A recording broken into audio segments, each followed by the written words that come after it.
Halo ang nararamdaman ko. Kinakabahan ako, natatakot ako, gusto kong tumakbo pero hawak niya ang kamay ko. Iba't ibang babae, iba't ibang conversations. Rocky's Secret Files. Your story they never knew existed. Tinuruan niya ako kung paano maging isang mahusay na kabit. Yung puso ko parang sinasaksak sa sobrang sakit. Rocky's Secret Files. Secret Files. With Titan Jello. Rocky's Secret Files. Rocky's Secret Files. Secret Files.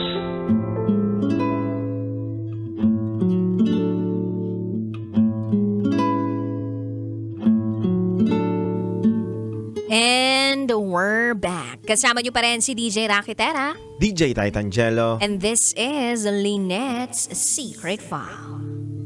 Si Lynette na naguguluhan ngayon, bothered ngayon, nangangarag ngayon dahil tinatago niya ang katotohanan sa lahat ng tao. Kailangan niya raw ng advice para mabagyan siya ng tamang kaisipan sa kanyang pinagdaraanan.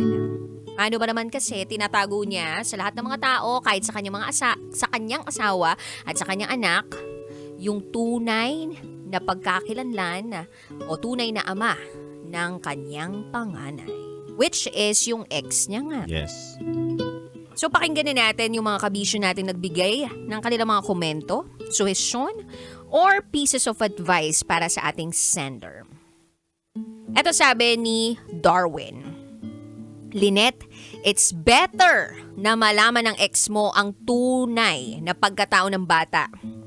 Mahirap sa ex mo at mahirap din sa bata ang sitwasyon.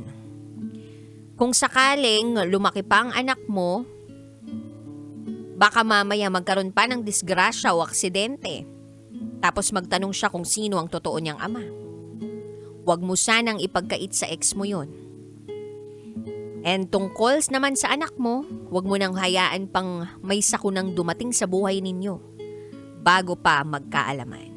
Pwede naman mag-co-parenting kahit may ibang tatay yung anak mong panganay. Sabi niya. Ito naman sabi ni Joe Bert. Para kay Lynette, walang sikreto na hindi malalaman. Ang pinaka maganda mong gagawin ay sabihin mo ang totoo dahil yun ang tama. Para hindi unfair sa anak mo at sa asawa mo. Shoutout po sa Team Bulacan Overdrive at happy birthday kay Riorme Rojun Gabatino. Salamat po. Eto pa sabi ni Jerome. Hi DJ Rocky and DJ Titan Jello, masasabi ko lang kay Lynette ay wag na niyang sabihin sa mga tao sa paligid niya na ang ama ng kanyang panganay na anak ay si ex.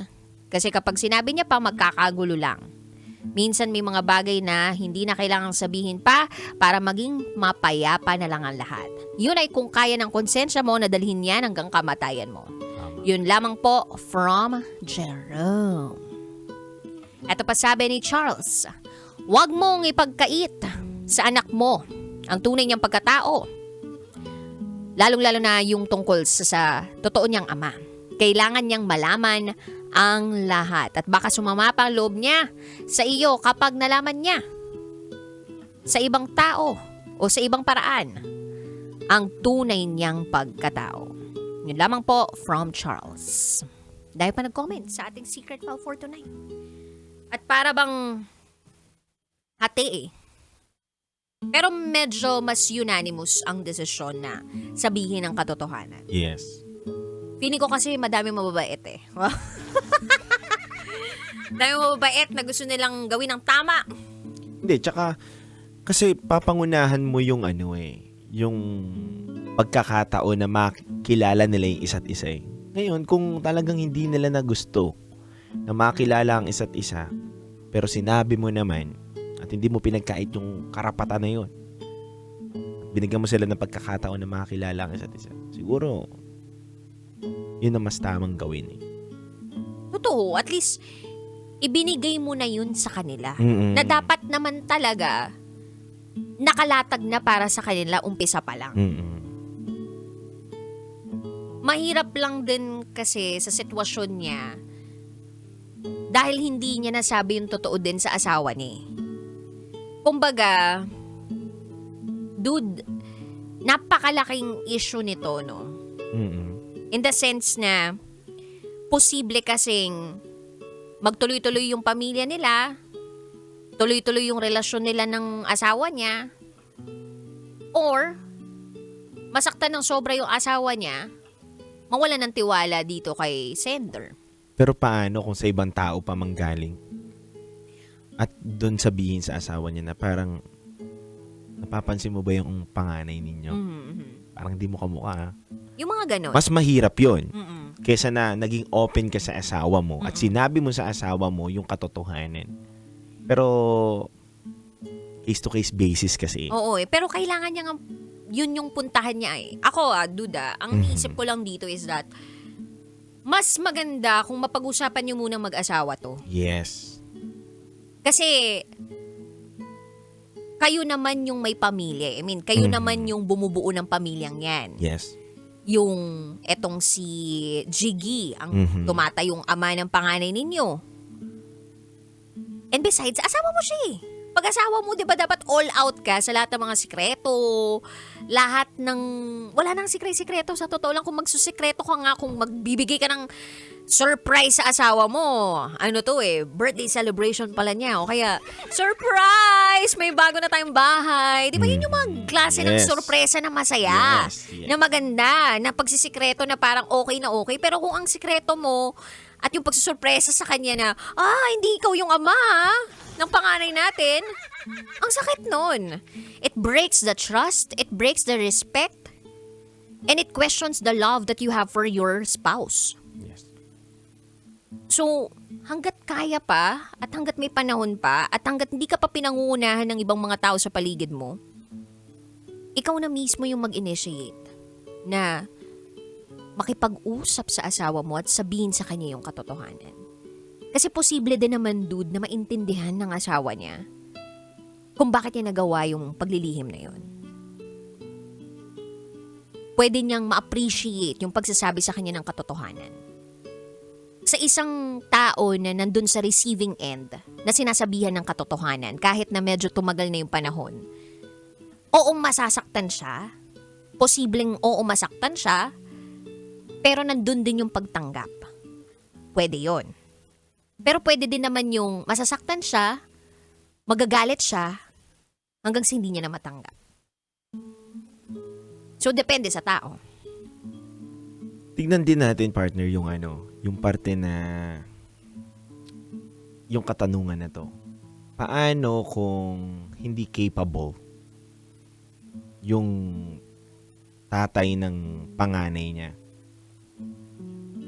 Si Orville, Yes. Dapat pa bang ipakilala? kilala lang. Managutan, kung hindi kaya. Siguro hindi na kailangan. Hindi na. Kumbaga, feeling ko kung sakaling hindi capable ang isang lalaki magpakama sa kanyang anak, ipakilala is okay. Yes. Pero yung pilitin na magpakama siya sa bata na hindi naman niya talaga kakayanin, it's another thing eh. At hindi maganda kapag pinipilit ang mga bagay-bagay. Ibig sabihin, wag talaga natin tanggalin yung karapatan na makilala ng isang bata yung tamang, totoong ama niya. Either na capable or hindi capable na buhayin siya, dapat wag natin ipagkait na makilala niya yung tamang magulang niya. Ikaw, bigyan kita senaryo. Sige. 7 years. Sige. Tinago sa'yo ng ex mo na may anak pala kayong dalawa. Wag naman sana. Wag naman sana. What if lang, dude, sa mga ex mo? May pinakilala bigla sa'yo na bata, tapos sabi, anak mo. O, anong gagawin mo? Kasal ka na sa iba. O. Tatanggapin ko. Kakausapin ko muna yung misis ko. Sabihin ko, etong mga bagay na to, ipagkakamali ko to, na dapat kong harapin ngayon sa nakaraan ko nung wala pa tayo.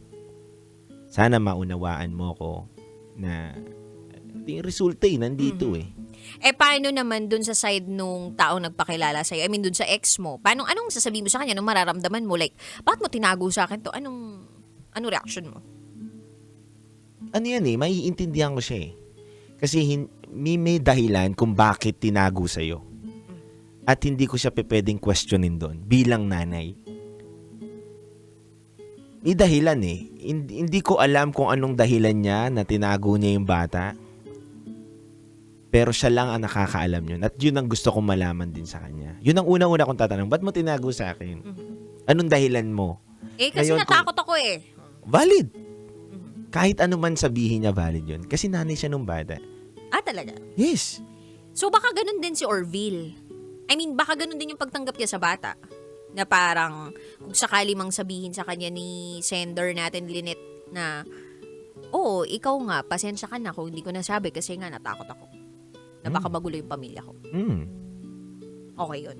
Okay yun. Pero, ang magiging conflict lang kasi dun, kung hindi mo sasabihin sa partner mo, na existing partner mo, yung mismong asawa mo ngayon, hindi yung ex mo. Kay Orville kasi walang problema. Hindi mo sinabi sa akin Hindi wala akong alam, wala akong dapat panindigan, wala akong dapat malaman na. Alam ko nga, pamilya nyo na yan Pero, magkakaroon lang ng conflict at problema kapag hindi mo sinabi yan sa asawa mo ngayon na hindi niya anak yung panganay ninyo. Sakit nun, no? Masakit yun. Ibig sabihin, hindi totoo yung pagmamahal mo sa kanya. Bakit? Kasi bakit hindi mo kayang maging totoo sa kanya? Bakit hindi mo kayang ibigay yung totoong ikaw at mga tinatago mong sekreto kung mahal mo talaga siya? Pinangungunahan ng takot. Bakit mo pinangunahan din yung emosyon ng tao na kaya niyang tanggapin? Diba? O baka hindi yun talaga yung ultimate definition natin of love. Na parang kapag napangunahan ka ng takot, hindi yun love. It's self-protection. Pwede. Pwedeng survival of yourself yun. Ang pinoprotektahan mo, hindi yung ibang tao, kundi yung sarili mo. Yes.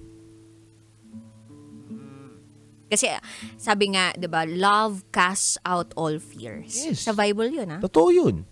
So hindi ka matatakot kapag nagmamahal ka ng totoo. Nagmamahal ka ng totoo. Totoo yan. At hindi rin hahayaan na i-judge siya nung guy or asawa niya ngayon kung may anak man siya sa nakaraan. Kung mahal ka ng isang tao, tatanggapin niya yun Kahit maging sino ka man. Kaya nga, ginawa yung kantang maging sino ka man Yung ba ipapatugtugin natin? Pwede! Di ba, mahal kita, maging sino ka man. Huwag kang mag-isip ng ano pa man. Di ba, yung mga linyang yun Huwag kang mag-isip ng ano pa man. Nakaready pa naman kanta dito, Mapa. Mama, Papa, da, da, da, da, da. Charot lang, we darot. Di ba? Hindi, alam mo, napakagandang kanta yun. And, yeah, tama ka, dude, no? Bagal, dapat di ka talaga natatakot kung tunay ka nagmamahal. Wala ka dapat itago dun sa partner mo. Pakaisip mo maigi kung totoong nagmamahal ka kapag may tinatago ka. Yes. Kasi baka hindi totoong pagmamahal yan. Baka pagpoprotekta lang yan at pagmamahal mo lang sa sarili mo. At naghahanap ka lang ng kalinga mo. Kaya mo minahal yung lalaki na yun. Kaya oras na para patunayan yan, tunay siya nagmamahal sa partner. Oo, aminin niya. At doon niya rin masusukat kung mahal talaga rin siya ng partner niya sa kabila ng lahat.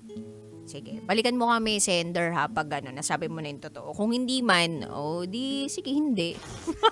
Hindi, eto lang yan Kung hindi talaga, kung tingin niya, nasa sa kanya yan nasa end niya pa rin lahat. Kung tingin niyang hindi makakabuti, hindi pa to yung tamang oras, go. Kung ano yung nasa puso mo. Pero kung alam mo na, ito na yung tamang oras para malaman nilang lahat, go. Huwag mo madaliin ang lahat. Pero hindi na kasi siya napapatahimik, dude. Bothered na siya Doon na siya magdesisyon. Pag may mga bumabagabag sa kalooban mo at gabi-gabi, araw-araw, hindi ka pinatatahimik nito, oras na para magdesisyon ka sa tamang gawain. Yes. Kasi hindi siya matitigil. Yung mga nagbabother sa iyo, yung anxiety na yan, hindi yan matitigil hanggat hindi mo ginagawa ng solusyon o o ng gawain, di ba? Yes, the truth will set you free. Yeah, totoo. Di ba? So, yun lang, Kabisyo, Lynette, sana ay nabigyan ka namin ng sound advice o kung hindi mo man to sundin, nasa sayo na rin naman yan. Yes. Diba? And when eh. Oo. So, kami lang naman dito ay hatid lang ng kwento mo, 'di ba? Dito sa programang ito. At wala namang judgment, 'di ba?